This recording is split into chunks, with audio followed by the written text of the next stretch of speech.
with the shit. That's where the most high, we the most lit. Yeah. Oh, bonus in the house down below there. Hey. How you brothers doing? Doing good, doing good. Hey, check this out. I never thought of this, but like I put it on. I put us on in the living room so my little one can see us. Hey, Mimi. Hi, Trey. Oh, so they can see you where? There we go. I have it on like in the house. Oh, cool. Right? We're on the big screen. Like you've never left. Right? Bogey never leaves. Hey, don't be making a mess in there either. Hey, so I checked out your boys this afternoon, Alex. Your Golden Knights. Yeah. How they up looking? 2-1. Stanley Cup final. That's more than I paid attention to it. That's for sure. Yeah, that's the first time I never heard of them until I looked them up. Shit. They're a new franchise. In the first year they were alive, they went to the chip and lost. So this is kind of cool. They got a chip on their shoulder being a young franchise. Well, you might see that Stanley Cup, Alex, in person going down the strip. Maybe I want to see. I saw the Kings win the Stanley Cup in LA. Whenever that was, the first year. Hey, there will not be any Raiders parade anytime soon. So, I'm pretty sure the Knights would be the first one to bring it there. Oh, and by the way, guys, I have pictures of me drinking from the Stanley Cup. Nice. Cool. Because I told you, my roommates, both of them won. One in Carolina 2004. Oh, that's hard. My other boy won in 2001. So, yeah, party with that cup. Look at Emil. He said Nelly now should be rocking the Maple Leafs hat. Oh, the Maple. I used to live in Toronto, but I'm not a Maple Leafs fan. No, Emil's from Toronto. What up, Emil? What up, Emil? Emil, nice try, Emil. You almost got me, but no. Crispy showing love on the Silver Screen Breakdowns channel. So if you're listening to this in podcast form, make sure you subscribe to the Silver Screen Breakdowns YouTube channel so you can join us live when we record all this and be a part of the chat. What up, Minnesota Marty? Antonio wants to do a draft. He said, I vote let's scrap this and do a draft. We're getting into Shutter Island, a Leonardo DiCaprio, directed by Martin Scorsese. This was one I saw a few years ago, but it was a big hit in the box office. An $80 million budget, damn near $300 million in the box office. Like, people really showed out for Martin Scorsese and Leo, and was released in theaters February 19th, 2010. 13 years ago. Bogarty Scorsese. That's my new name today. Well, yeah, you're adopting a name. Yeah, I'm always changing my names around. You know what I mean? I know you love Marty Scorsese, Bogey. How do you think this fares with some of the Scorsese classics? You have like the vintage still shot type. He uses that. He uses that in all of his joints. You know what I mean? Mm-hmm. Where it's kind of like he want to emphasize something. He won't just let you figure it out. He's gonna like show it to you by still shotting it. You know what I mean? Yeah. And, I didn't know that was the style. I never knew. Yeah, that's his style. Like going back to Goodfellas or even Wolf of Wall Street, one of his later ones, and you know what I mean. He likes that's part of his one of his signatures. You know what I mean? And what was really cool is when I watched the damn movie back in the days in the theaters, because you know what I'm saying, Leo's one of those ones, bro. Like I'm a hoe for Leo, just like all the females. You know what I'm saying? It's like, hey babe, let's go watch the new Leo flick. You know what I mean? And, you know what I'm saying? I don't have to convince her. Like, hey babe, let's go watch Transformers. Transformers, like, you know what I mean? Like any Leo flick, she down for it. You know He's what down I mean? for Leo. Yeah, I didn't down for Leo. It wasn't until years later that I found out it was a Scorsese. You know what I'm saying? Because I ended up buying a DVD, like when we used to just buy DVDs and shit. You know what I mean? Just on one of those runs. Because I gotta have all the Leo joints, man. Matter of fact, the last joint I bought was a Blu-ray, and it was Wolf of Wall Street. That was the last one I ever bought. Nice. And Nelly, you did not see this movie until now, right? until this week. Yeah, yesterday. Yep. Well, what were some of your first thoughts? I And know. at the very beginning, because we're going to go kind of through the movie here. But did you have any expectations or anything for this movie being Scorsese and Leo? Oh no, well, I knew it was going to be a good film with the acting and all, but I was always found it mysterious because the thumbnail or whatever you want to call it now, the advertisement for the movie, it was very intriguing to say the least. But how it turned out was nothing what I thought it was, to be honest with you. So I was very surprised at what went down throughout the whole movie. I'll tell you that. It's not what I thought it was. Not really at all. Surprised and shocked. I'm sure we're going to say that a few times throughout this. And I think everyone who's ever watched this movie had to be at least a little bit shocked. When you Yeah, the images are crazy. Yeah, just like Jay Portify said right there. This is one of those movies you got to watch twice for sure. And kind of that second time around, you really start to catch shit. You know what I mean? Yeah, like, you just start to catch shit. That's the thing. Like, you know what I mean? And then like there's certain things like, I mean, I know, I mean, spoiler alert, doesn't matter, we're breaking down the movie, but like, just the shocking shit that happens to his family and whatnot, you know what I mean? And like how the water has everything to do with everything, you know what I mean? Like, but instead of water in his mind, it's always represented as fire, you know what I mean? Like just constant flashes of this fire and like this burning, you know what I mean? Like, and in his mind too, that you know what I mean, she died in the flaming house when he really drowned her. You know what I mean? Like it's really dark. Yeah, different stories. Yeah, it's I mean, super. I would say real similar in kind of like in Butterfly Effect, which we broke down last week. If you guys didn't check that out, go check that out in podcast form or in YouTube. We're just on a little mindfuck marathon right now, huh? Yeah, because I mean, both of these. I mean, it's totally different than what it seems, or at least like even like at the end, like both like the psychiatrist sound similar. I keep hearing these stories, about this and this, and so a lot of parallels. Do you know this Andrew Latis? Just keeps asking about this guy who's him. I didn't get that till the second take too. I'm like, what? There's no way that the brain can get everything ever. Like, I mean, and like me, I'm terrible with the anagrams, but there's like a ton of anagrams where it's like you scramble up the letters of his name and you can make Andrew Latis, and you know what I mean? Or like, you scramble up the letters and you can make his wife's name, and you know what I mean? Like, there's certain things that it's like you're never gonna get that the first time around. You know what I mean? See, the thing that was trippy for me when I watched this, I watched Workaholics before this, and I don't know if you guys seen the episode where they kind of do it. They were like, what's something that has so many twists at the end or whatever? And they were like, Leonardo DiCaprio, Shutter Island. So like that's the only thing that I really knew is that Shutter Island had a whole bunch of twists before I even saw it. So maybe I even watched it a little bit differently the very first time that I watched it. Yeah, I never had an inkling. I had no spoiler, nothing. Probably better that way. Nothing about it, so always better that way. Yeah, that's true. Yeah, so it was very intriguing to see. So I don't know what's going on. And why don't we just jump in to the movie? Let's do it. And it starts with them on a big boat, big ship. We don't really know like what's going on. Leonardo DiCaprio is like throwing up in the bathroom, and then he comes out and he starts talking to Chuck. I mean, it's a whole bunch of BS.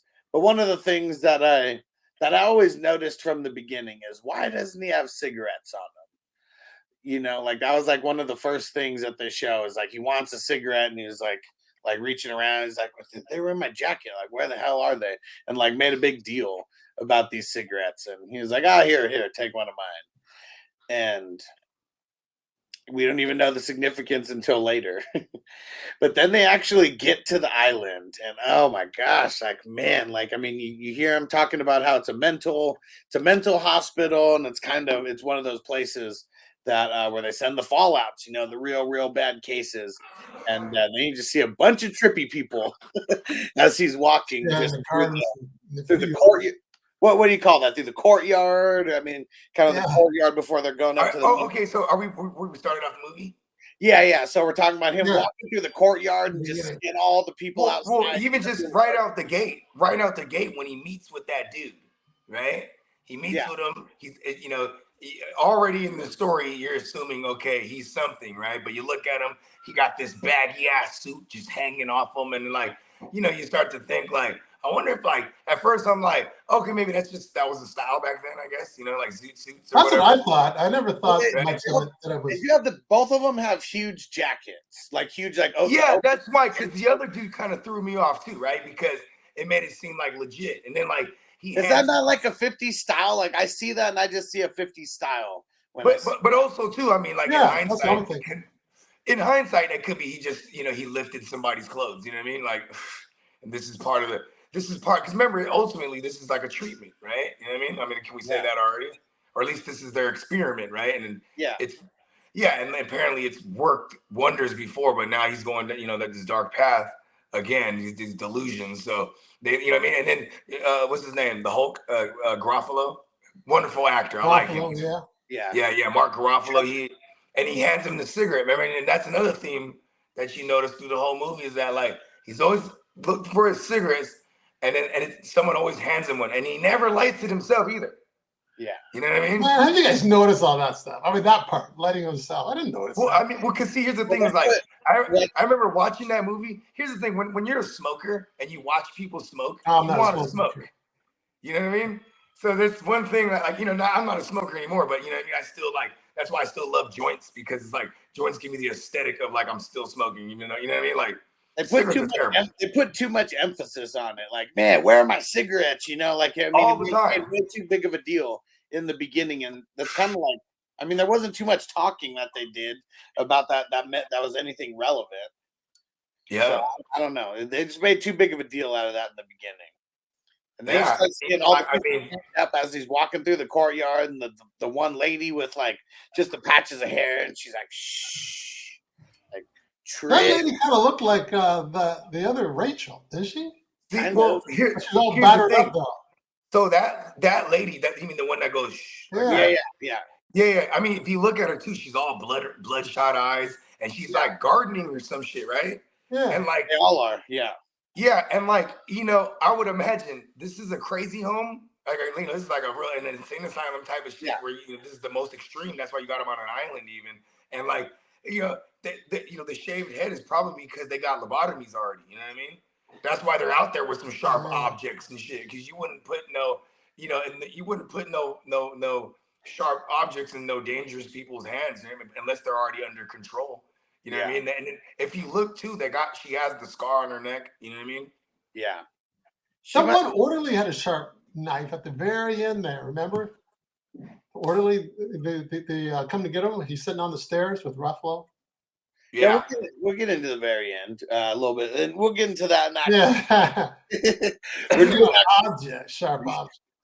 Yeah, and I mean, we're doing Act 1 right now. For those who didn't hear the new format that we're doing, we did it on the Butterfly Effect, but we're gonna have an Act 1, an Act 2, and an Act 3, and you guys will be able to hear it in hour or less content, and we got it all kind of planned out of what we're talking about. Bang! He starts experiencing that headache like right away too. Like that's something else that's just like an ongoing thing. He's like migraine headaches that he's getting, and they gave him it's probably the withdrawal from whatever meds they had him on. Yeah, they're trying to wean him off because they ultimately these motherfuckers. I mean, the worst case scenario is lobotomy, right? It's kind of crazy. They show those cats in the beginning like, oh, they're all. That's probably why that crazy person was like, shh, don't say nothing or you end up like us. You know what I mean? You know what I mean? Yeah. And he said, do you have some aspirin? But we don't know what the fuck he gave him. Didn't necessarily have to be aspirin. But yeah, it could have been a placebo pills, just sugar pills. You know what I mean? Like they do that sometimes, you know what I mean? Because placebo sometimes it's just like psychologically they think, oh, this is helping me. You know what I mean? Like remember Matchstick Man? That's another good one. Nicolas Cage. Yeah. Matchstick Man? Really good. That's another one. We got to put that on the list. We're eventually going to get into Nick Cage, like, isms eventually, and that's going to be one of them. What up, song? Yeah, and then they kind of start their detective work, right? They need to go to Rachel. That's the one who supposedly escaped. And it was really weird how there was the tiny little piece of paper like behind the bed, like underneath like the little the tile or whatever. Just seems super, super weird. Well, And just I mean, these things are probably they could be planted there too, because oh, well, it's all like, planted. I mean, we find out it's all planted in the yeah, end. I mean, you know what I'm saying? Like he's not just out there willy nilly. Like this is like a completely organized like ruse. You know what I mean? Yeah, role play is what they call it in the end. There you go. Everybody's playing their role, and even when and I guess skipped ahead a little bit, but going back, even when they first got on like the island, like everybody is all trippy with the guns. They're watching them like hardcore. Yeah, Like, and he's supposed. See, that is kind of funny too. The first time I watched it, I'm like, why the fuck are they tripping off this food, right? Like, you know what I mean? Right? Yeah, Like, they were like, he say something like, "You guys seem high strung or high tense or high alert," because they all had their hands on they were drawing their weapons. He's like, "We're all on high alert right now." Yeah. And so I guess that's one of those things. If you watch real close of how they're treating him, because like certain things they're kind of letting him get away with and stuff, and then like other things is kind of like shutting it down. Like real quick, like right after that, they're looking around. And he's like, "We need to speak to like everyone who works here." And it's almost like he rolls his eyes, like, "Oh, what the fuck?" Like he's probably like, "This is new," because that's probably never been part of the routine. Right. They're like, "God damn it, this is fucking." You know what he wants to do now, right? He wants to talk to everybody, bro. Well, we gotta let him. And you know who made a little cameo is Tommy from Power. In there, he was the guy who kind of like took the fall. Was like, I went to the bathroom. Yeah, you went to the bathroom, and that's like the shit that stirs up everything. Tommy from Power. I don't know who that is. Oh, you haven't seen Power though, right? No. He was also in Sons of Anarchy too, right? Say that again. Wasn't he in Sons also? Oh no. He was in True Detective.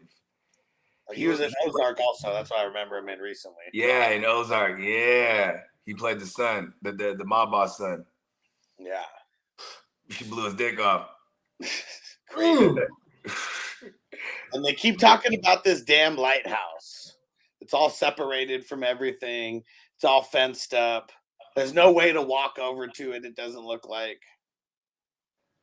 And that's where them lobotomies go down at. You know what I mean? Yeah. You don't want to go there. You know, but that's it's an ongoing theme, right? He keeps like okay, what's up there? They're hiding something, and then and I don't know if I'm jumping ahead, but we'll get to it because now he starts interviewing cats, right? Yeah, that's what he's in. Well, so yeah, he interviews like the entire orderly staff that's there, and it's like everyone keeps looking around. It's like they don't want to answer, and they almost have to like look to the the warden or the head psychiatrist. Yeah, like there's a script, like there's a script or something. You know what I mean? Yeah. Yep. And it's funny, even when I remember, Tommy from Power, the guy who says that he went to the bathroom, it's almost like he wasn't supposed to say that because like the psychiatrist got all pissed and he like slams down his pencil and he's like, "Fuck." Oh yeah, because he went outside of protocol or something, right? Maybe. Like, I wonder if that's what it was. What they said he did. Yeah. Because everyone go to the bathroom without permission, I guess. So. Yeah. But you could tell, like, nobody's taking him seriously in there. And, I mean, I don't know if he was a regular marshal. Like, I don't know if anyone would be taking him seriously anyways. Because, like, it looks like all these people, like, I mean, you work in an insane asylum. They all live there. Like, I don't know. Like, it does not seem like the dream job. They all must have, like, weird lives themselves. Yeah.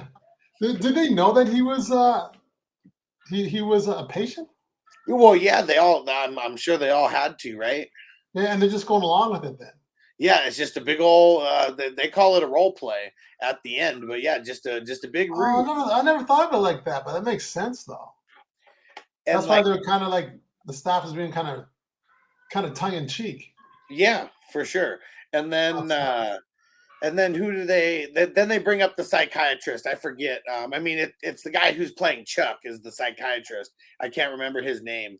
But he, what'd they say? They're like, well, where is he? Check this. Like, oh, you mean playing Crawley? Yeah. Mortify. Yeah, they're all pissed because they're having to go along with it. Exactly right. Ben Kingsley. Yeah, and so oh, they're pissed off because they have to. Okay. Yeah, because they got to piece this together. Then they already have to. Like he was like, "Did you guys notice anything unusual?" And they were like, "Unusual." Yeah. Mental hospital, and like they're all there, playing along with this shit, just thinking about that like as well. And then they mention her psychiatrist, and they're like, "Well, where is he?" And then the other guy was like, "Oh, well, he got on the ferry or something. He left." And then he's all this going on, an escaped prisoner, and you let this man leave. Yeah. Didn't really make too much sense. Like there either. Like definitely didn't make sense to Leo. And watching it for the first time, that didn't make sense either. Like, why would they let this one guy go? What Up a Deal said this movie made me think, made me mad. I didn't think of it at first. Yeah, for sure. Because like, yeah, you're not the only one to do. It's obvious, but it's not. Also, like, I mean, it's obvious only after you know the outcome of it. Other than that, it's not. Not obvious at all. And just a reminder, everyone go subscribe to the Silver Screen Breakdowns YouTube channel. If you're on the Hustler channel right now, the link is at the top. And yeah, really, there's more bullshit that goes on. I mean, there is a lot of time where they're just kind of building up the stories, like talking to different people, because he meets the other psychiatrist, and he's having all these war flashbacks and stuff. And yeah, he's got so much PTSD like in his head. He keeps going back to like all the war trauma that he's seen and been a part of. What did you think? What do you think so far, Nelly? As far as like them kind of building up, we're maybe, I don't know, 20 or 30 minutes into the movie at this point. What was going through your head as far as like the story that they were building up? I was watching it really intently because I caught on pretty quickly that it's one of those movies that you got to watch for clues. Yeah. So from the get-go, it just seemed like some things seemed kind of odd. And then when they handed over their revolvers or the guns, whatever. Yeah. That seemed kind of strange. And then actually what really seemed strange, it seemed like it was so locked down. It was like so many gates that almost symbolized like he was trapped inside of his mind. I actually thought that, believe it or not. Okay. I think there was that type of metaphor. I didn't really figure the way that it panned out, but I kind of thought that it might be something kind of trippy like that. But yeah. I was a little odd, but I kind of had a feeling that it might go in that direction, but not in the way that it did, though. So you were already thinking outside of the box as far as like that goes in the beginning. Right, but I wasn't thinking that far outside of the box. Just basically because I'm thinking about what could be, what kind of storyline could they have? It's got to be something that maybe I did think of. Maybe he's the patient, even though it looks like he's not. That did pass through my mind, but not really seriously. Yeah, because I couldn't imagine about him how he killed the kids and right, his ex-wife or whoever, or I guess she was a widow. Yeah. Too many things weren't adding up. Like even when they're in Rachel's room before they interview all the orderlies and everything, like they asked how many pairs of shoes is everyone issued to, and then they found the 2 pairs of shoes like right there, and they're like, so how is she gonna make? Like how far is she gonna make it out there in this terrain? With no shoes at all. See, and that's what's crazy too, is because she's a doctor, right? She was one of the nurses. Doctor. Well, I mean, we haven't even we haven't even discovered her yet, but yeah, she ended up. Oh, okay, my bad. I jumped the gun. This is just when they're still doing their detective work and shit. And this one so are you down? Do you got him where he's down into he's going into like the belly of the fucking facility? Not yet. And so he's we really got up to where like the night before so they have him sleeping in the orderlies quarters. So I couldn't remember that from like the times when I watched that before. I was like, did they put him in like an actual room? Because that would have made sense, you know. But they actually have him With sleep the orderlies, yeah. yeah, which was a little bit trippy, you know. But I'm sure there was someone like looking out for them. And then he starts having like, I mean, it's pretty much a dream sequence. Like, I mean, he's like scribbling notes, and then he starts having the sequence of like the ash with the woman, and who is that? Michelle Williams is the actress who plays his what looks like his wife throughout the whole movie. And yeah, She's so scary looking. she looks trippy, right? Oh yeah, that's true. I thought that was her in the beginning too, just all messed up.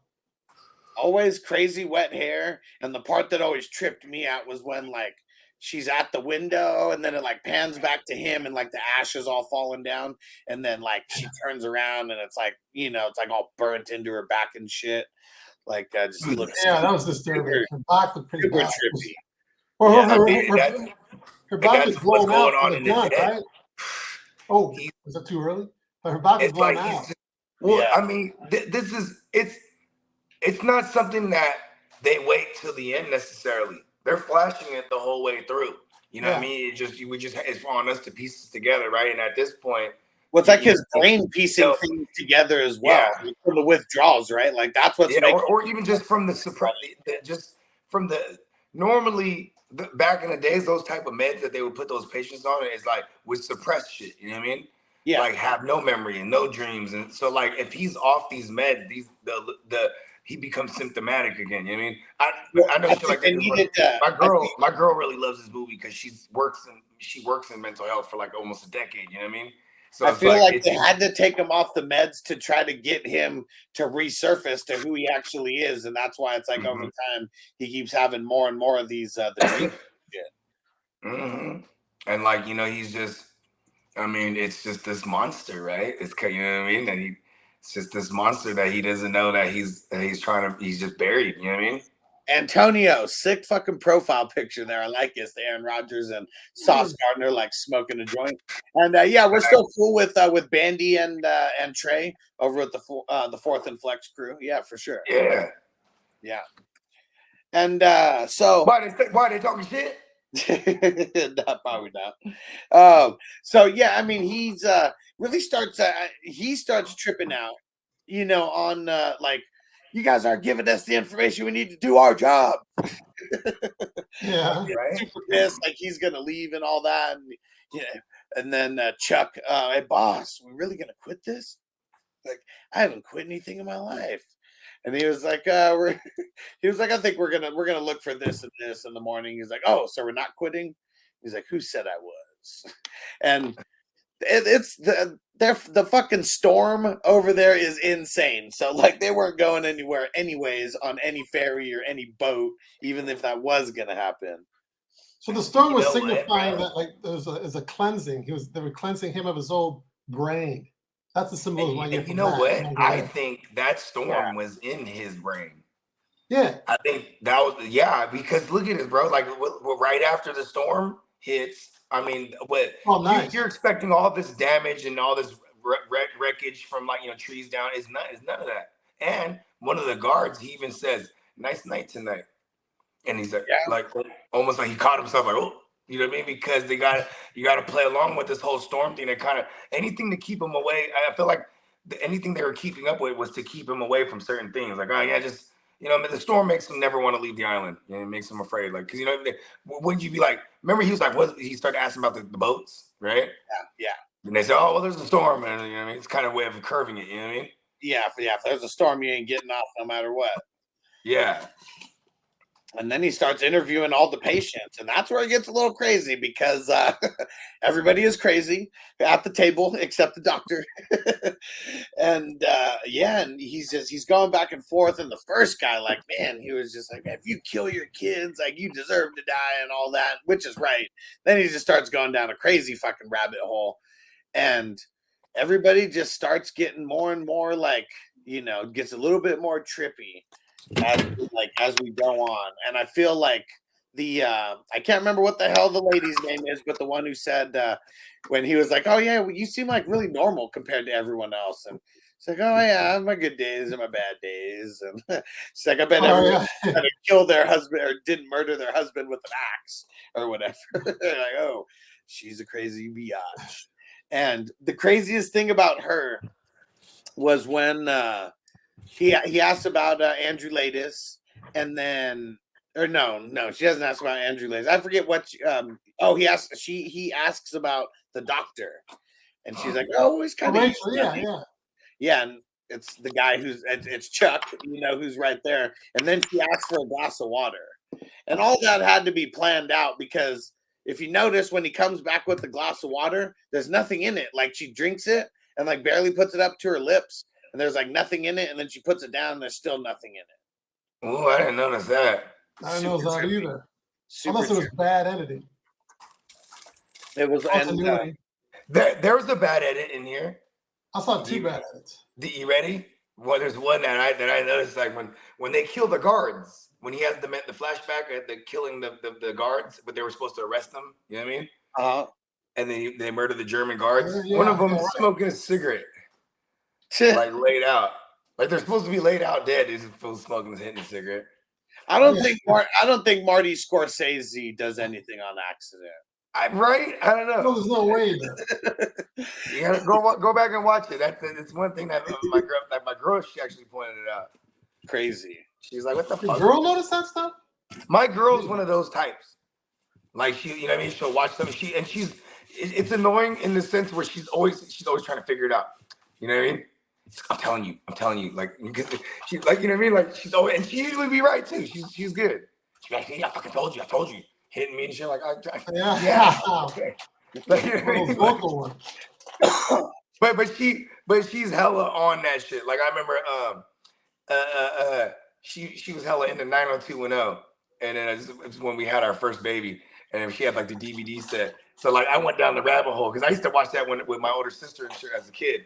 So I'm like watching it, and then she would always point out. You ever notice when they show Brenda and she looks in the mirror, she's hella cockeyed, and then that's all I would see because there was like hella scenes where she's like brushing her hair, and it's weird. Maybe it's like she's trying not to look at the camera or something. I don't know. It's weird. Brenda. Doherty? Yep. You know what? I think this is a good time to wrap up Act 1. I mean, we kind of laid down the story already. We have weird setting.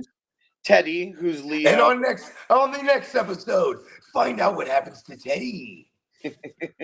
Teddy who? Oh, oops! That's a spoiler for Act.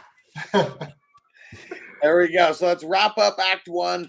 Don't forget to subscribe to the podcast, Silver Screen Breakdowns, on Spotify, Apple, everywhere. Nelson, remind them about your Instagram.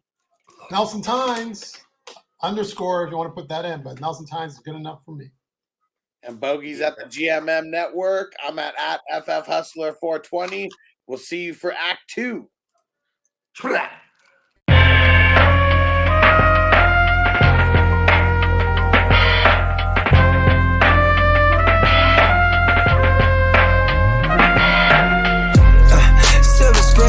Picture shit. This ain't a dream, we really live this shit. Don't intervene, yo, we with this shit. That's where the most high.